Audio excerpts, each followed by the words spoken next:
Assalamu alaikum and a pleasant morning, girls. Today we are going to see the figure a poem makes by Robert Frost. Yesterday we have seen the text. Okay, now I'm going to say you about the paraphrases. Okay, is that clear? Okay, here the first three paragraphs. What Robert Frost is telling. Okay, how the figure a poem makes. Is it clear? Okay.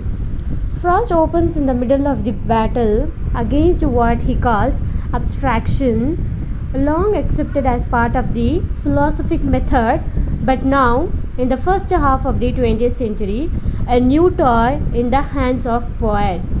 This idea occupies the opening three paragraphs of the essay. It is the temptation to separate the constituent elements of a poem and to elevate or prioritize one over all others. Frost walks infantile tone here suggests he will not be offering any approval of this method. Why can't we have any one quality of poetry we choose by itself? Our lives for it. He floats the idea of focusing only on the sound a poem makes. Sound is the gold in the ore. He is thinking of experiments in the sound of a Malaran, a Tennyson, R.A. Swinburne, the lush aestheticism of a few years before. It may also be relevant that in the UK, Dylan Thomas' early work had appeared in the mid 1930s. Now, yesterday itself I told you about the text, right? Yes or no? In that he says about the figure of a poem, how a poetry should be. Okay, it should be a real one and it should be unique and it should be different from others. Yes, he is comparing those things. Okay, is it clear? Okay, here he is giving critical analysis. Okay, here Frost doubts about such approaches to poetic composition take a surprising form. From the premise that the object in writing poetry is to make all poems sound as different as possible from each other. Here he says that poetic composition, the poetic should be a surprising form he is telling. Okay, from the premise that the object in writing poetry is to make all poems sound as different as possible from each other. That is, every poem should be sound as different from the other poetry. It should be different, he is telling. Okay, he argues that a reliance solely on linguistic and formal elements, that of vowels, consonants, punctuation, syntax, words, sentences, meter, is never going to be enough to achieve this aim. If we abstract for use only the sonic and formal elements of poetry, all that can be done with words is soon told. That is, those things can be achieved by making new poetry form. Instead of, we should not stick into the abstraction, that is the old idea. So he is telling that we have to make a new form of a poetry by using all those things, that is vowels, consonants, punctuation, words, everything. We have to make a unique form of poetry. Okay, instead of using the formal elements of poetry. Is that clear? Okay, Frost is known for his interest in form, as against other modernist skepticism about it. So it's with some surprise that we hear him say so also with meters, particularly in our language, where there are virtually but two strict iambic and loose iambic. That is, the poetry should be in a good form. The meter, the language, the word should be used in a correct way. Okay, the ancient with many more varieties of meter were still poor if they depend on meters for all tune. It is painful to watch our sprung rhythm is straining at the point of omitting one shot from food for relieving from monotony. That is always following the same variety of meter is also a poor thing he is telling. Okay, that is we have to use a different forms. Okay, each and every time if you are writing a poetry, that should be different from the other poem. Okay, that is his telling, that form should you build in your writing his telling. Is it clear? Okay, here in yesterday's class I told you about the wildness of the poem. Okay, the third paragraph opens, then there is the wildness whereof it is spoken. The quasi biblical turn of phrase here suggests irony is against at work, and it is the second form of a abstraction that Frost is mocking, criticizing here. The wildness of a poem is the way its component parts are related or not to each other. He mocks the kind of poem, notes the ironic uppercase that results from those who seek to be wild, with nothing to be wild about. Is it clear, ma? Okay. So, the sudden switches of focus, the jump cuts of strong emotion, the leaps and gulfs of epiphanic moment are certainly, Frost implies, part of a great poetry. The modernist abstractionist will want the leap and jump pure. That is, there is a leaping and jumping. That is, he is telling that we should not stick into the that is old days. Okay, we have to move according to the situation, according to the era's changes. Okay, decades are changing, yes or no? That is 17th century, 19th, 18th century, 1920, right? Yes or no? Like that, according to the centuries is changing, we have to change, he's telling. Okay, we have to jump, we have to leap, like that he is telling. Frost is against a concern about the lack of contest meaning subject matter. In this kind of poetry, he is taking aim at surrealism, which is reliance on irrational leaps. It's the dislocation of the sense, the shock of value of illogical. For Frost, such practices lead only to undirected associations and kicking ourselves from one chance suggestion to another in all directions, as of a hot afternoon in the life of a grasshopper.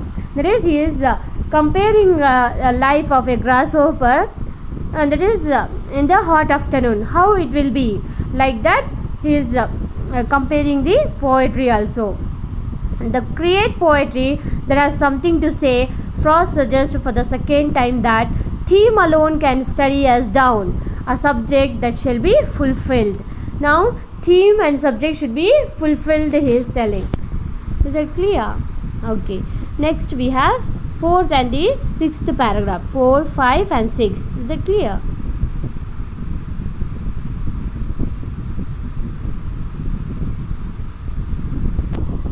The essay now moves away from the constituents of a poem to the process of its writing. Now, in the fourth to the sixth paragraph,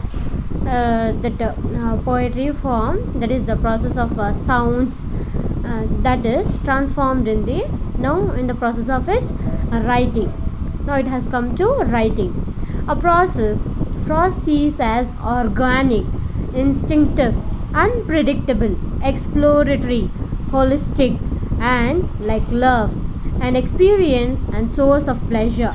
This is where he uses the title, phrase, and the figure of a poem turns out to be the course run by the poem, its track or trial or lucus. Now he says that the writing should be, that is, it should be organic, it should be original, instinctive, unpredictable. That no one should predict that this will happen, that will come to, like that. Okay, that is unpredictable should be, and holistic. Okay, like a love it should be. Is it clear? Okay. The elliptical sequencing of the next few paragraphs doesn't help the reader, but Frost considers 5 areas: the poem's origins, its development, its impact on writer and reader, the importance of the poet's freedom. Now, as the essay moves on, Frost consider 5 areas to be point out. Okay, important. That is the poem's origin, the originality, its development, its impact on reader and writer. That is how yesterday I told you in that that is the writer's emotion should be present in the reader's emotion also. That is okay, impact on the writer and the reader, and the importance of the poet's freedom. Is it clear, ma? Can you get my point? Okay. Then we have the delight with which a poem begins is the surprise of remembering something I didn't know I knew. I don't think this need to be a literal recalling, and this Frost is not Wordsworth, but an insight or sense of connection between things which has a familiarity and feels like a remembrance. The way in which metaphor is at the root of poetry and paraphrase, all knowledge is a point Frost developed in education of poetry. Now he says that the delight which a poem begins, that is the poem should be begins with delight, pleasure, okay, in a pleasant way, that remembering something I didn't know I knew. That is, he says that that should be surprising one, and that should not be like writing about the past, that is recalling and remembering like Wordsworth. He's telling I'm not Wordsworth, I'm Frost, like that he's telling, he's comparing. Is it clear? Okay. The substance of this initial insight is what constitutes at least the beginnings of the context, meaning, subject matter so essential to any successful poem. That is, he says that the poetry should have context, meaning, subject matter.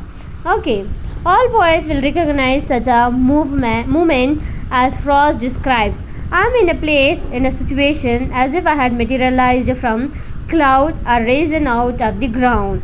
There is a glad recognition of the long lost, and the rest follows. But from such momentary delight and recognition, which will be accomplished by powerful emotions, even tears, Frost make it clear the process, the figure of the poem making still lies ahead, and is one of the surprise and discovery. That is, the figure a poem makes still lies in the that is hands of the surprise and discovery, finding out.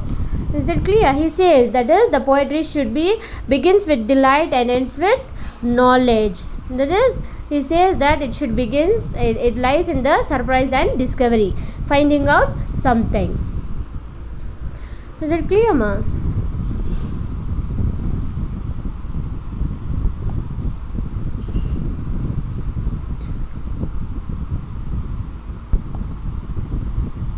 Here, this is why Frost teasingly argues the logic of a good poem is backward in retrospect. What is most not be must not be, and he has his earlier abstractionist targets in mind again. Is preconceived or imposed before the fact, even if what we pre-imposed is the illogical kicking ourselves from one chance suggestion to another. Such wild preconception can never yield anything other than a trick poem. It is not a prophecy, but rather something felt, a feeling figure, an emotional response involving both past and future, and it must be a revelation or a series of revelations, as much for the poet as for the reader. The crucial role of emotion is perhaps easily missed, and to allow the role of the passions. Frost insists on the greatest freedom of the poetic materials to move about, to establish relations regardless of time and space, previous relation, and everything but affective affinity. This is Frost's answer to one of the writer's constant quandaries. How true to the original experience must I be? 4. Frost, true to the emotional response at the inception of the poem, not necessarily the original incident's emotional charge, is the key that demands artistic independence and freedom. Some distance is required. He says that one of the writer has asked how true I have to be, how original I have to be. Like that he is asking. For that Frost is telling that true to the emotional response at the inception of the poem. Is that clear?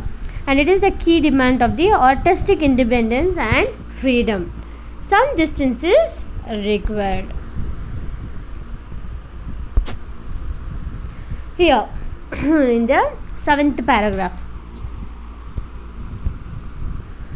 they say comes to concentrate finally on the necessary freedoms of the poet. Now, freedom of the poet. In the previous, I told you that what Frost is concentrating on, what are all the things. That is the poem's origin, its developments, its impact on writer and reader, and importance of the poet's freedom. That is the last thing. That is poet's freedom. Here, the artist's freedom is the freedom to rate his own experiences. All I would keep for myself is the freedom of my material. That is all I would keep for myself. That freedom is called as material freedom. The condition of body and mind now and then to summons aptly from the vast chores of all I have lived through. It's in this freedom that Frost contrasts scholars, academics, and artists. That is the freedom of writing. He contrasts, that is, he compares to the scholars, academics, and the artists. Scholars, first he says about the scholars. Scholars work from knowledge, but so do artists. This is the point of the earlier paragraph of the essay. But the two groups come by their knowledge in quite different ways. Scholars get this via conscious and through going linearity of purpose. Poets, on the other hand, acquire their cavalierly and just as it happens, whether in or out of books. Poets ought to stick to nothing deliberately, but let what will stick to them like birds where they walk in the fields. Poets do not learn by assignment. Frost says not even by self-assignment.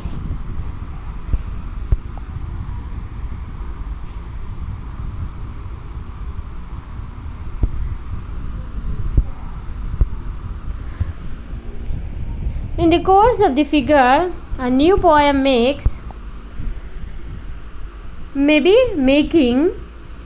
the poet must assert his liberty to work in a dramatically metaphorical way, to be possessed of both originality and initiative. That is, your work should be original and it should be initiative. In order to be able to snatch a thing from some previous order in time and space into a new order with not so much as a legislature clinging to edge of the old place where it was organic. That is, telling that that is stealing from the previous time and space. It is not the original work, he is telling. Frost concludes with another vivid, clear image of the poem making its figure in the course of composition, like a piece of ice on a hot stove. The poem must ride on its own melting. The aptness of the image lies partly in the ice gradual vanishing.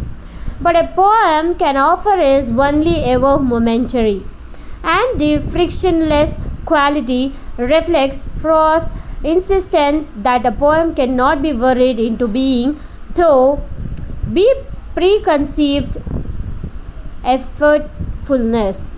Here Frost is concluding by showing a clear image that poetry making its figure is in the course of composition. That is, he is comparing the poetry with a piece of ice. That is a cube of ice, you can think, in a hot stove. How it will be? It will melt. Yes or no? Like that, the poetry should melt in the readers and it should be there. Okay, like a momentary. Is that clear? The ice movement is general and facilitated by its own process of melting, and the poem too must prop itself, not be propelled by the artist. The resulting figure follows an unpredictable and fresh course.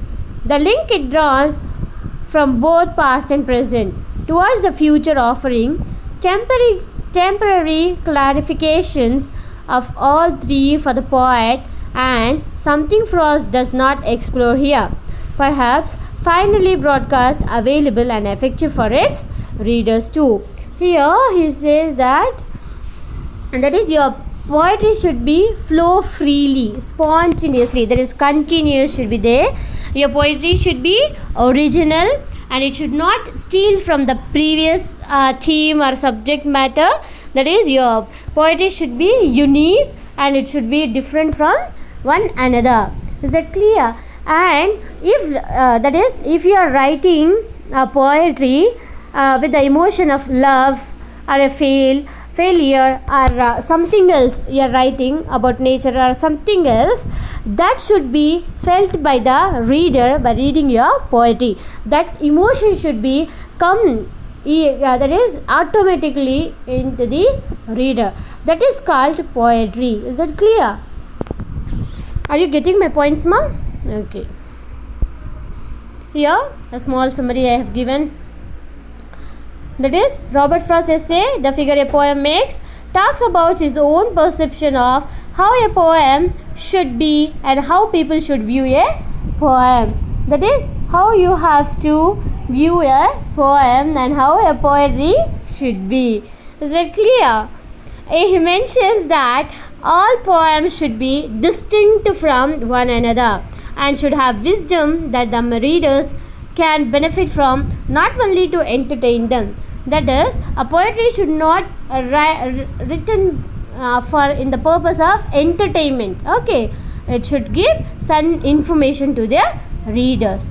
The poem should also evoke its readers to discover, to find something they previously do not know, but they actually know from the start. Is that clear?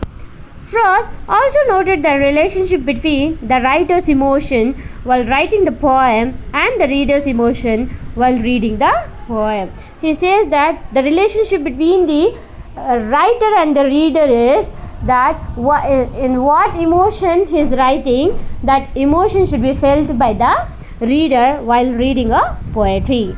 At the end of this essay, Frost asserts that poems are eternal, that they will forever bear their wisdom and truth. That is, poems are eternal. That is, it lives forever and ever. Because Frost asserts that they will bear their wisdom and truth. The originality and their knowledge, their information will live in the reader's mind forever and ever. It is eternal. Is that clear, ma? Understood, girls? Okay, by this your prose is finished. That is, the figure a poem makes, it finishes. Okay, girls, hope you will have understood. Please do watch the video. Do watch the video. If you have any doubts, you can comment in the comment box. I will clarify your doubts. Is that clear, ma? Okay, girls, thank you. Take care. Bye bye. Allah Hafiz.